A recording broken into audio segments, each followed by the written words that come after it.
Welcome back. Let's start with our top story now. U.S. President Donald Trump has threatened Iraq with crippling sanctions if it expels American forces from its territory. Yesterday, the Iraqi parliament voted to remove U.S. troops in retaliation for the assassination of top Iranian general Qasem Soleimani. Trump said U.S. troops won't leave Iraq until Baghdad pays for an expensive U.S. airbase built there. In a statement, the U.S. State Department said America is disappointed at the action taken by the Iraqi parliament. Meanwhile, top Iran-backed Iraqi militia commander Qais al-Khazali says if the U.S. troops don't leave, they will be seen as the enemy of the state. The Iraqi parliament has spoken, and now your troops should leave immediately. If your troops do not leave, or even if they delay themselves, they will be considered an occupying force and will be treated accordingly. Currently, over 5,000 U.S. troops are deployed in Iraq. U.S. House Speaker Nancy Pelosi says the House will vote on a resolution this week to limit President Donald Trump's military actions regarding Iran. Speaking in Washington, Pelosi said the War Powers Resolution will reassert Congress's oversight in declaring a war. She said if no further congressional action is taken, the Trump administration's military hostilities with regard to Iran cease within 30 days.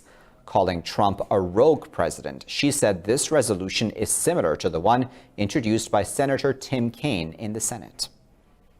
And it reminded me that our founders, when they wrote the Constitution, they suspected that there could be a rogue president. I don't think they suspected that we could have a rogue president and a rogue leader in the Senate at the same time. Now, earlier, Trump had said he does not need congressional approval, even for a disproportionate strike. Senior Iranian politician Major General Mohsen Rezai has threatened to hit Israel if the U.S. attacks Iran. Tensions between Tehran and Washington are high after a U.S. airstrike killed Iranian General Qasem Soleimani. Speaking in Tehran, the former Islamic Revolution Guard Corps chief said Iran will target Israel's port city of Haifa, among others. Rezai said Tehran will fight until the complete withdrawal of American troops from the region. He said the Soleimani assassination represents an attack on the regional resistance to terrorists. Soleimani's successor, Ismail Ghani, has promised to avenge the death of the Al-Quds force head. Meanwhile, U.S. President Donald Trump has threatened major retaliation if Iran responds to Soleimani's killing. Well, funeral prayers for the dead Iranian military commander Qasem Soleimani have been offered in Tehran. The Iranian Supreme Leader Ayatollah Ali Khamenei led the funeral in Tehran. Hundreds of thousands of Iranians came out to take part in the funeral and protest against the assassination. Iranian President Hassan Rouhani has called his Afghan and Iraqi counterparts to discuss the regional situation. Rouhani discussed U.S. aggression and Tehran's counter-strategy. Speaking to Iraqi President Barham Saleh, Rouhani said tolerating Soleimani's assassination is hard for both countries. Praising the Iraqi parliament's vote for a U.S. withdrawal, he said it will bring stability and peace to the region. Saleh's office said the president stressed the importance of self-restraint and wisdom to contain the current crisis. President Ashraf Ghani told the Iranian president that Afghanistan soil will not be used against any other country. During the call, Ghani extended his condolences to the people and president of Iran over Soleimani's death. Germany, France, and the UK are urging Iran to avoid rolling back its nuclear deal commitments. German Chancellor Angela Merkel, French President Emmanuel Macron, and UK Prime Minister Boris Johnson have written a joint statement to Tehran. The leaders have called on Iran to not withdraw measures in line with the nuclear pact. European leaders also urged Iran not to support violent action. They said it is crucial to de-escalate tensions using restraint and responsibility. Iran has summoned Germany's Chargé d'Affaires to protest against comments made by German officials in support of Qasem Soleimani's killing. The chief of Lebanon's Hezbollah, Hassan Nasrallah, has warned that the U.S. Army will pay the price for killing Iranian General Qasem Soleimani. In a televised speech in Baghdad, Nasrallah called the killing of Soleimani a clear, blatant crime that will transform the Middle East. He said the only just punishment is to target the U.S. military in the region, and only American civilians should be spared. The Hezbollah chief called on Iraq to free itself of what he called the American occupation. Nasrallah said evicting U.S. military forces from the region is now a priority. Now, the U.S. has denied claims immigration officials detained and questioned dozens of people of Iranian descent. The Council on American Islamic Relations has claimed 60 Iranians and Iranian Americans had been stopped at a border crossing in Blaine, Washington. The watchdog said some were held and questioned for at least 11 hours. The U.S. Customs and Border Protection Office says the reports are false. The U.S.-led coalition fighting ISIS in Iraq and Syria says it has stopped most operations against the militants for now. The focus will now be on protecting coalition forces and their bases amid soaring tensions with Iran. But a coalition spokesperson said they could still carry out some operations and act in self-defense against militants. The U.S. State Department has issued a security alert to its citizens in Saudi Arabia. It warned Americans of the risks of potential missile and drone attacks amid growing regional tensions. Let's move on with the news now to Turkey, where President Tayyip Erdogan says Turkish troops have started moving into Libya after Parliament approved that move last week. He said the mission will provide stability for the UN-backed government of national accord in Tripoli. Erdogan said Turkish soldiers will build an operations center in Libya and work to avoid a humanitarian tragedy. Erdogan's decision has been met by widespread criticism from the U.S., European countries, and the Arab world. Israel, Greece, and Cyprus have warned Turkey against any deployment to Libya. In a related development, the UN Security Council will meet behind closed doors today to discuss the Libyan conflict. The meeting is a first for UNSC members to discuss the controversial security and maritime deals struck by Libya and Turkey in November. In a statement, the UN Secretary General Antonio Guterres renewed his call for an immediate ceasefire in Libya. He said any foreign support for warring parties will deepen the ongoing conflict and make finding a peaceful solution more difficult.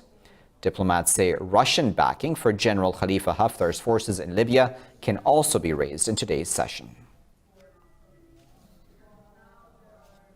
In Syria, airstrikes by government forces have killed 9 people and wounded at least 10 others in Idlib. An intensified bombardment by government and Russian forces in Idlib has forced tens of thousands of people in the region to flee the region, Idlib is the last major stronghold of rebels who have fought Syria's government since 2015. According to reports, over 11,000 people, including 1,000 children, were killed last year in the country. In total, the Syria war has killed nearly 400,000 people, including over 115,000 civilians since it began in 2011.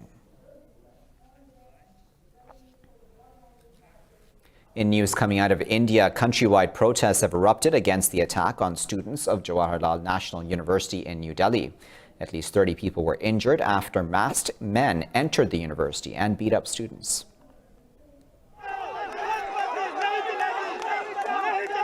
Sentiments and temperatures are flaring in India as dissent against Prime Minister Narendra Modi's BJP government grows. Students from Mumbai, Kolkata, Delhi, Pune, Hyderabad and Aligarh came out in unison after many were tortured. I'm totally shocked. In a gated institute like JNU, where I can't enter for a program, how did these ABVP goons enter? You know, politics aside, elections aside, this is India. We are not a banana republic. I'm shocked. I may not do politics again, that's a different thing. But what has happened today is a travesty. Hundreds gather outside police headquarters at Delhi's ITO junction to condemn police inaction against the masked assailants. Campus gates are shut. Police are standing here. There were reports that came from the inside that goons are entering the hostels and are beating the students. They are moving hostel to hostel. Police are standing here and shutting the gate. There are no police inside where the students were being beaten. वहाँ कोई नहीं है police उनको protection देने के लिए।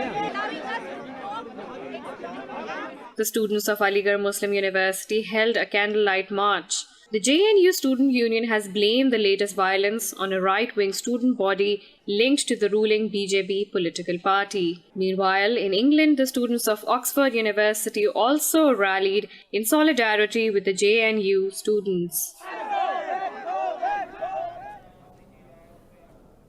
Islamabad has strongly rejected New Delhi's propaganda on minorities being unsafe and targeted in Pakistan. In a statement, the Foreign Office said India is trying to single out individual incidents and trying to divert attention from occupied Kashmir. The Foreign Office said Pakistan attaches the highest respect to all places of worship, including those belonging to the Sikh religion. It said Pakistan categorically rejects Indian allegations regarding any attack at the holy Gurdwara Nankana Sahib. The official said, or the office said, I should say, that these blatant lies are yet another illustration of the quintessential Hindutva propaganda drive, which will fail. It said Sikhs around the world know how much the government of Pakistan gives respect to minorities. The leader of the Indian opposition party Congress, P. Chidambaram, says India has practically lost the value of Kashmir. He said the BJP committed constitutional desecration by revoking the occupied valley's special status. In an interview, the former Home Minister said the ruling party has painted all Kashmiris as militants. He said the BJP government propagated a deceptive calm in the valley as it has only put a lid on a volcano. He said the first step to resolving the Kashmir issue is to talk to the people there and engage in bilateral dialogue with Pakistan. The occupied valley is reeling under a curfew and communications blackout for the last 155 days. 109 children have died over the past month at a government hospital in North India. The medical superintendent of J.K. Lone Hospital in Kota in the northwestern state of Rajasthan confirmed the death toll. The hospital said roughly 3/4 of the deaths occurred in the hospital's neonatal intensive care unit. Indian media reported nearly 1,100 infants died on an average in the last 6 years at the same hospital. Meanwhile, 134 children died in Rajkot Hospital of southern Gujarat state. The children who died in Rajkot are also said to be newborns, like the ones in Kota.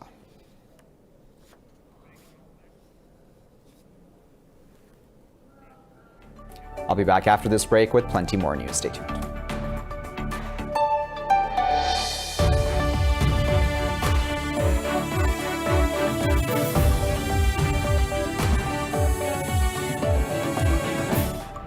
Let's begin this segment of the Bulletin in Spain, where socialist leader Pedro Sanchez has failed in a first attempt to get Parliament's backing to form a government.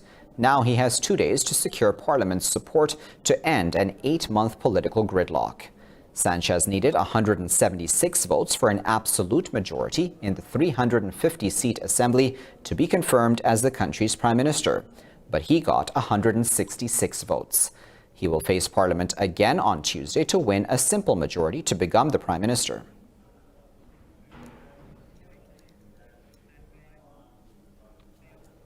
Now, a Spanish Coast Guard vessel has rescued 60 migrants in the Atlantic Ocean off the country's northwestern coast. It said the rescued people have been sent to the port of Arguineguín in Gran Canaria. Spain's Ministry of Interior said sea arrivals to Spain have fallen, but those to the Canary Islands have more than doubled in 2019. Authorities said migrants have changed routes to reach Europe because of the increased security in the Mediterranean Sea. Thousands of asylum seekers from Africa and the Middle East embark on the dangerous journey by sea every year to make it to Europe. Social Democratic candidate and former Prime Minister Zoran Milanovic has been elected Croatia's next president. The State Election Commission says Milanovic took nearly 53% of the vote in Sunday's polls. His nearest rival, Grabar Kitarovic, took a little over 47%. Milanovic's supporters celebrated the victory on the streets of Zagreb. Speaking at his party building in Zagreb, he expressed gratitude to all Croatians.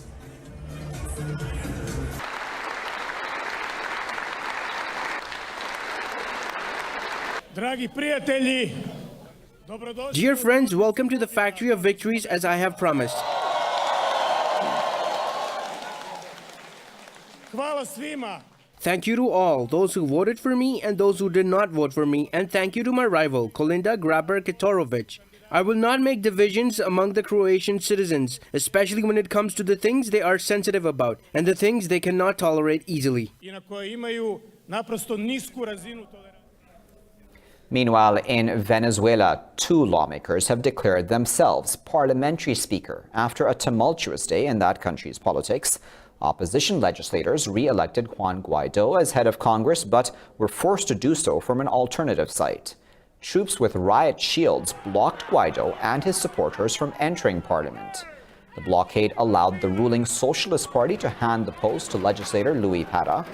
The US, EU, and many Latin American states have condemned the handling of the vote. Speaking to supporters at an auditorium, Guaido repeated his claim to Venezuela's presidency. Claramente en contra de nuestra Constitución. I swear before God, before the Venezuelan people, to fulfill this constitution, the inherent duties of the position of President of the Parliament and Interim President of Venezuela, to enforce the rights of our Venezuelan brothers and sisters. If it is to be so, may God and the fatherland award it, if not condemn it. I am sworn in thus as the President of the National Parliament. No solamente la Carta Magna, sino derechos fundamentales. Australia's Prime Minister Scott Morrison has committed an extra $2 billion to help recover the cost of rebuilding as bushfires ravage the country. Fires, which have killed 24 people across the country, are likely to dampen down with cooling temperatures and the current rainfall. Light rain fell on most of the east coast from Sydney to Melbourne, while torrential rain was reported in some parts of New South Wales. Morrison said the government will pay whatever it costs to recover from the fires. So the $2 billion commitment is an additional commitment. It is an additional cost. It is an initial commitment, and if further funds are required, further funds will be provided. What we are focusing on here is the human cost and the rebuilding cost for people's lives. Officials have warned temperatures could rise again on Thursday. In news coming out of California, the 77th annual Golden Globe Awards saw a star-studded evening in Beverly Hills. Hollywood celebrities gathered to celebrate some of the biggest films and TV shows from the last year. Universal's 1917 took Best Drama, while Sony's Once Upon a Time in Hollywood picked up 3 honors. More now about last night's winners in this report. And the Golden Globe goes to Quentin Tarantino, Once Upon a Time in Hollywood. Quentin Tarantino's Once Upon a Time in Hollywood won 3 prizes at the 2020 Global Awards, followed by 1917, Joker and Rocketman with 2 each. Accepting the award for Best Screenplay, Tarantino said he may stop directing movies in the future. As time has gone on, I've been making movies for a long time. I've given them a lot. And so now I like the idea of being more of a writer and just me and my pen and a piece of paper and just kind of dealing that way. And the Golden Globe goes to Joaquin Phoenix. Joaquin Phoenix won Best Actor for Warner Bros. Joker, while Renee Zellweger claimed Best Actress for Roadside Attractions and Awkwafina for The Farewell. Awkwafina, The Farewell. Brad Pitt and Laura Dern each won Best Supporting Awards.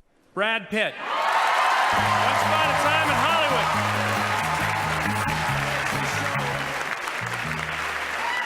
Tom Hanks has been honored with a Lifetime Achievement Award. Ladies and gentlemen, Tom Hanks!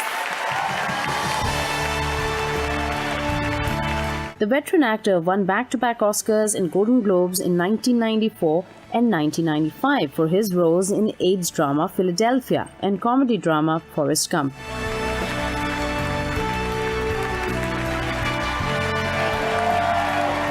Thank you, HFPA. Thank you all here. Thank you all for all your inspiration and all of your work and all of the struggle that you guys all go through in order to hit the marks and tell the truth. I have checked the gate. The gate is good. In television, HBO's Succession took Best Drama Series, while Netflix, which had the most nominations with 17, could win only 2 statuettes.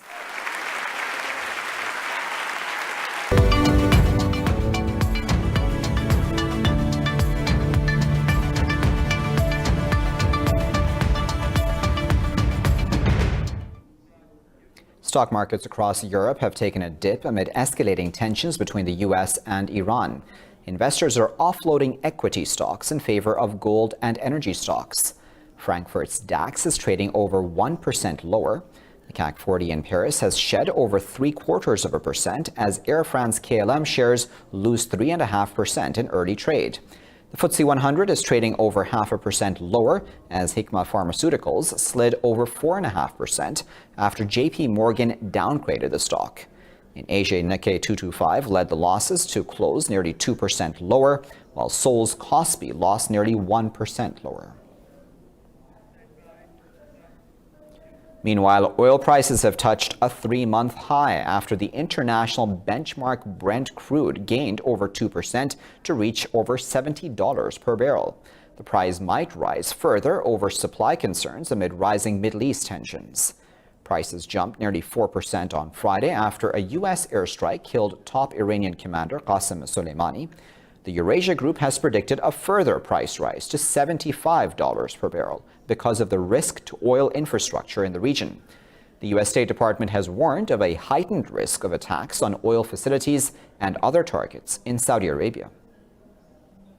And with that, you're all caught up. Thank you for watching this bulletin. You're earning business.